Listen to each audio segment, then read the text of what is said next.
Now, today's story is a mermaid story out of North Carolina, and it's called The Siren of the French Broad. Now, the French Broad is a river that runs from Rosman in Transylvania County, North Carolina, up to Tennessee.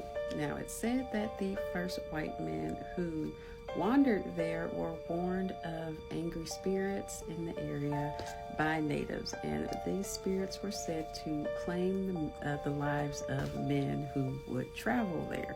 Since about 1777, legends about the river in the area began springing up around Asheville.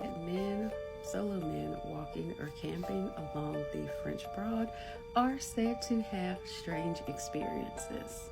All of these experiences follow the same pattern. It's said that men walking along the area will hear strange noises at night. First, it sounds like a whisper, then that whisper turns into singing that they can hear from a distance. It's said that as the song surrounds the men, they will become increasingly tired and feel drained, so much so that they have to rest immediately. When they wake up the next morning, they somehow convince themselves that it was all a dream, but they can't knock the feeling of being drained. So they decide to stay again for another night, and over the course of the evening, they continue to hear the songs, not knowing where the sound is coming from. So when they hear the songs, it sounds like the woman is much closer, and as always, the men start looking for the source of this. Usually they believe it to be a beautiful young woman who is singing or lost somewhere in the woods. By the third morning, the men begin to feel weak and tired. They regret not sleeping because, of course, they've spent all evening searching for this seductive sounding woman, unable to figure out exactly where the sound is coming from. By the fourth day, his body is completely zapped of all energy. They have no idea if they're coming or going, and the only thing these men are now trying to do is find where the seductive sounding voice is coming from. It's as if they're being lured deeper and deeper into the woods and closer to the river. Now, once they make it to the river, of course, they begin looking around for this voice. As reports have say that they believe they see a dark-haired woman in the river splashing about. Her hair clings to her as she rises from the river, and while this may seem like a dream to them, they know that it is very real.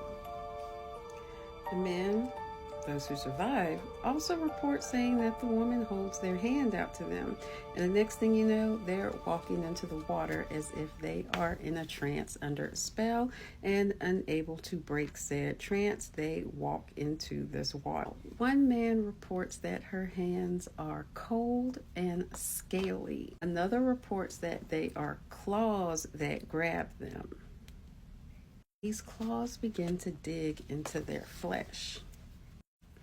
Now, for those who are unable to break the trance, it's said that their body is usually found downriver sometime a few days after that. For the ones who are able to escape, well, that's how we end up knowing the specifics of this. It's not said how they escaped, but for those lucky few that have, well, they were able to live to tell the story. And since this goes back to about the 1700s, it's no telling how many lives the Siren of the French Broad have actually claimed, but there are only very few accounts from witnesses who have said that they have seen this creature, and even fewer accounts from those who have actually survived. The first written account was detailed in about 1845, and it was called The Siren of the French Broad, by William Gilmore Simms for a magazine.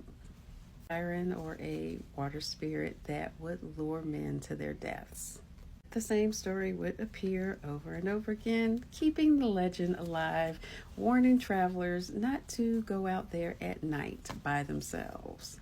That a similar spirit also stalks the Salt River in Kentucky.